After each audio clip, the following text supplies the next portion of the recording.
Hello, back to Energy 101, and today we are looking at electric power plant capacity factor. This is another major characteristic we need to study and be aware of when we're dealing with utilization of electricity from the grid. And essentially, 99% or more of our electricity comes from the grid. That's basically a pool that has many power plants feeding into it. Renewable energy photovoltaics, renewable energy wind generators, hydroelectric dams, nuclear, coal plants, gas plants, they all feed into the same grid.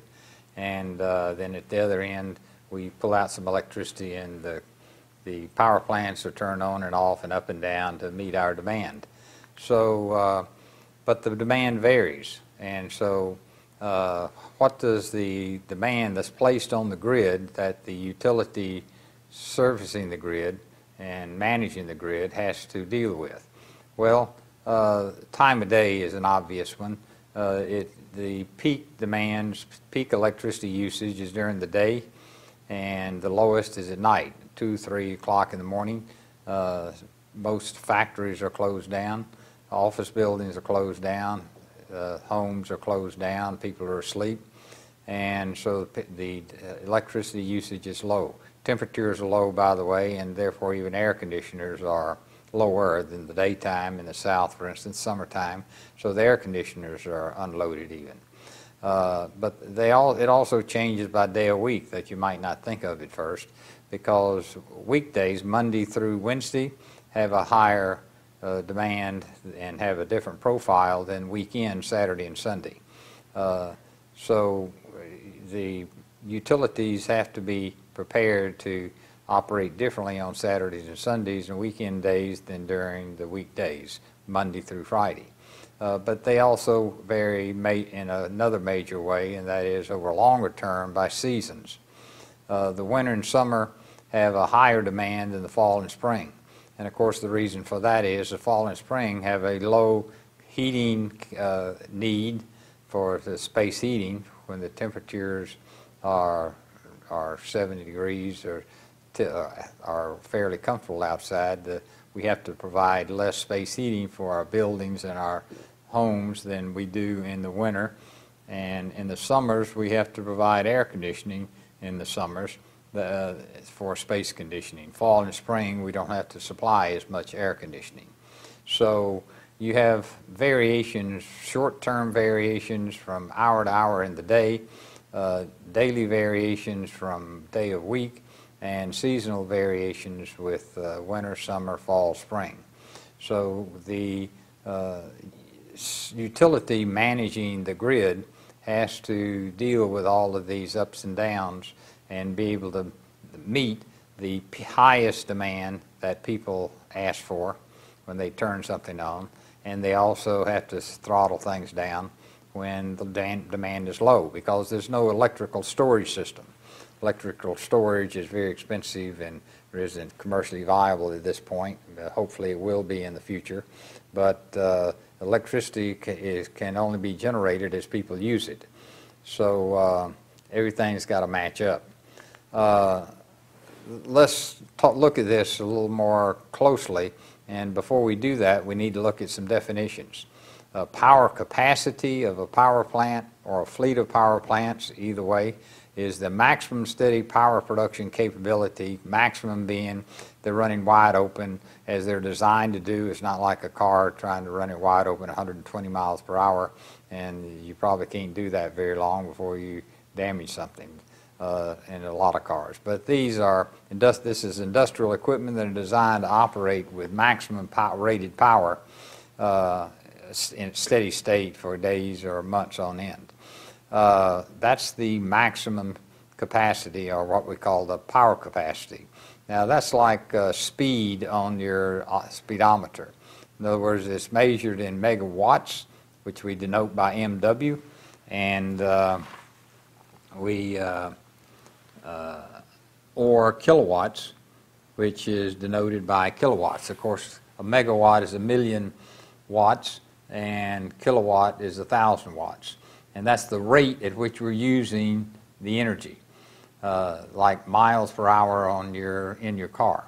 And we denote the maximum capacity that the power plant or the fleet of power plants, if it's to look at all of them feeding into the grid, we denote that by MW capacity, subcapacity, or kilowatt subcapacity, just depending on whether you want which units you want. One's just 1,000 different than the other. So that's the power capacity that, and that needs to be, of course, higher, a little bit higher than the maximum demand that the system will ever see. Otherwise, we have blackouts and brownouts, and equipment gets overloaded, and the system falls apart.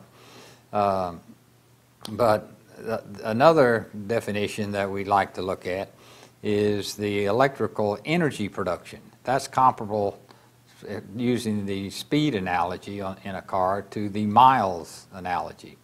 It's the power that we're using times the time we use it that gives us the energy used, that determines how much fuel we got to put in, and how long we have to run the plant, and how hard we have to run the plant. So in other words, it's the electrical energy used, typically we always say over 1 hour. So it's measured in megawatt hours, MW hours, or kilowatt hours, KW hours. And that gives us the amount of energy that is used over some period of time. And for capacity factor, we generally look at a whole year. So the annual load factor is determined by looking at the annual electrical energy production over a year, is denoted by megawatt hours per year or kilowatt hours per year. Typically megawatt hours per year, because there's a lot of kilowatt hours that are produced over a year, even by one power plant. So those are the basic definitions. Move further on definitions.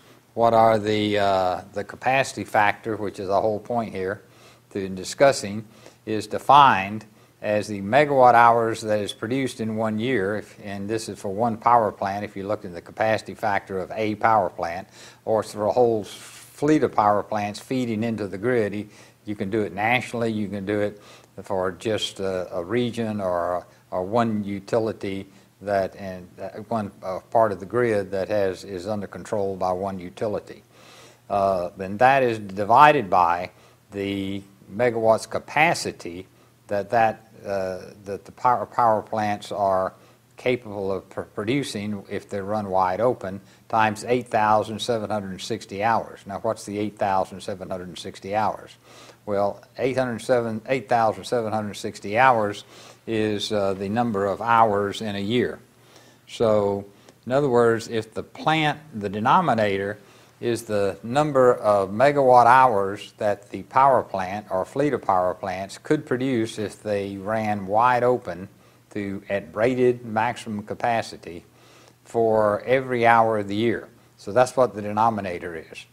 The numerator is, of course, the actual amount that is produced.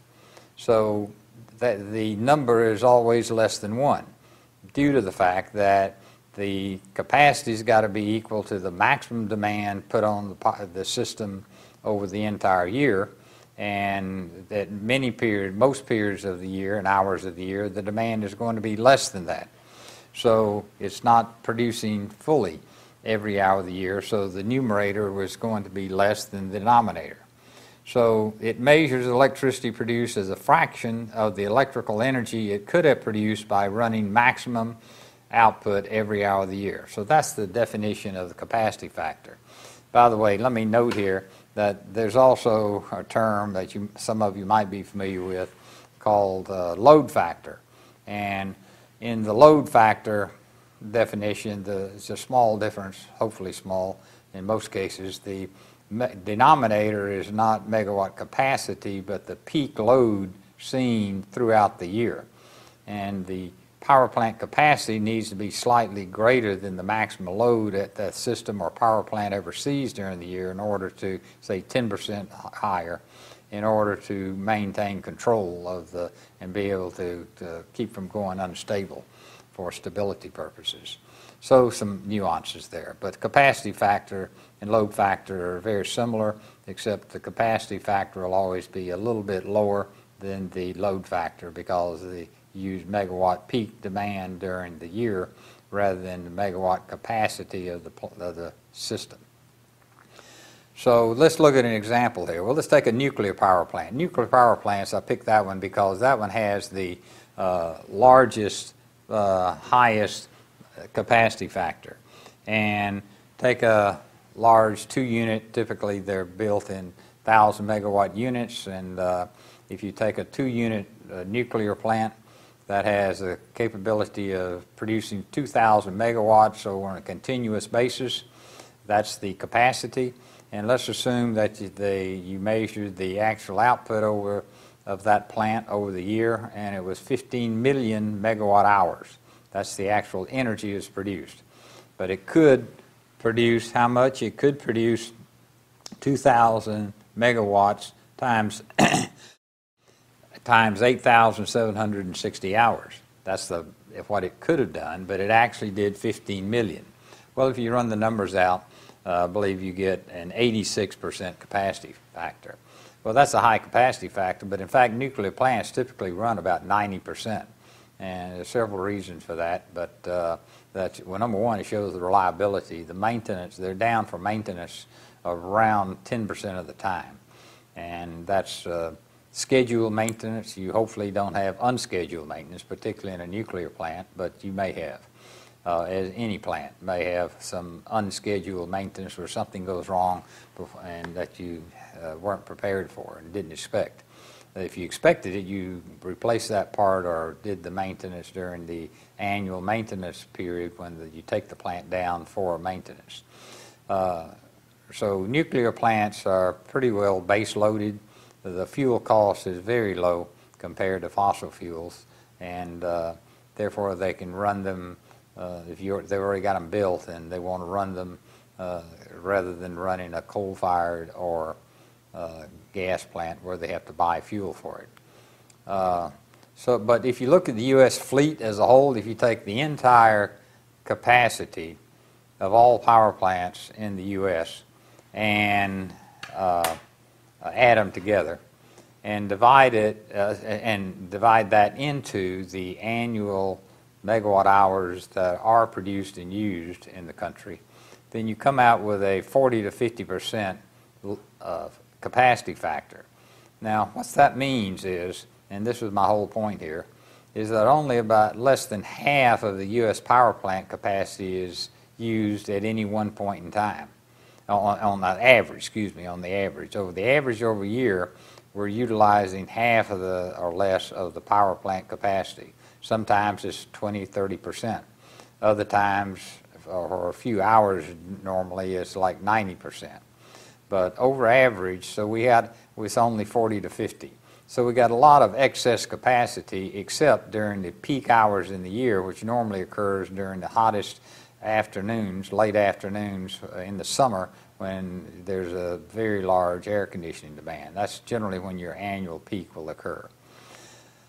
So let's look at power plant dispatching. So how does the utility that has this fleet of power plants that they can turn up and down like throttle, like your accelerator on your car, which ones do they throttle back and which ones do they turn on and turn off when they don't need them? You got a big choice there. So which half do you use and which half on average do you throttle down or turn off? Well, you turn on generating facilities that are the cheapest to operate in terms of dollars per megawatt hour. In other words, you've already paid for the capital cost, and so you got to amortize that capital cost over the year, whether it's running or not. That's the fixed cost. It's fixed. The capital cost is fixed. So the incremental cost in dispatching forgets about what the plant costs to build because you've already got the money invested. And so you're now deciding whether to run power plant 1 or power plant 2. And so in both cases, you look at the dollars per megawatt hour to turn it on versus let it sit there and do nothing, and that's basically the fuel cost. So typically, the plants that are turned on first and turned off last will be the ones with the lowest fuel cost. Well, it's pretty obvious that the ones with the lowest fuel cost are the renewable energy, because that's energy is free. So the wind, solar, and hydro is used anytime it's available. And that's, I mean, all you got to do is just look at the reality, and that is typically what happens. There are a few isolated cases where there's some grid limitations and some contracts that happened out in the Northwest a couple of summers ago, I believe, where the grid became overloaded and coming from a certain region, and due to contractual obligations, they actually turned off some wind farms. But that's a very unusual situation.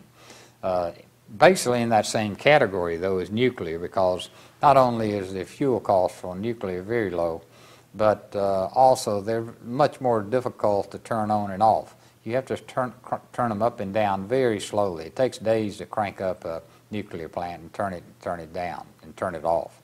So you have to consider that. Another factor, by the way, and these are second and third order effects, but the other factors that come into play is water usage. In some cases, they got minimum water flows that the plant uses and maximum water flows and things, and depending on what's going on in the river where they're dumping their heat, if they are, then that can come into play. But basically, the renewable energy and the nuclear run all the time. That's what we call base load. Next comes coal, because coal has normally been cheaper than gas, and next comes natural gas plants. Now that's recently, and this year, that has changed for the first time in my 35, 40-year history. That natural gas plants have been cheaper, or as cheap to run as coal plants, and so they have actually shut down some coal plants before shutting down gas plants. But that probably won't last too long, because gas prices are already headed back up, and coal is fairly stable at this point. So we expect that the old rule that gas plants, or the natural gas plants, are the first ones to turn off or turn down, will be it has been generally in the past, except in some unique periods or in situations, and probably will continue over the future. So that's how we dispatch the plants. The coal and the coal and gas have switched depending on relative price, and I need to note that, because you can find examples right now that is not the case. But in general, that is the sequence used, and that covers the dispatching. And the one reason that I wanted to do that is regarding where do we get our incremental load from. It's a major characteristic of electrical power that's fed into the grid, and we're going to discuss the emissions from electric cars, and so you need to know something about where that electricity will come from, as if you put on one car, additional electric cars for recharging onto the grid, or put 1 million of them if you got trying to determine how much impact a tax credit will give, or a subsidy to get a million new electric cars out there on the system and whatever. So that gives us the background. And one more important characteristic of the electrical power plants that we operate and utilize and depend on every day. Thank you.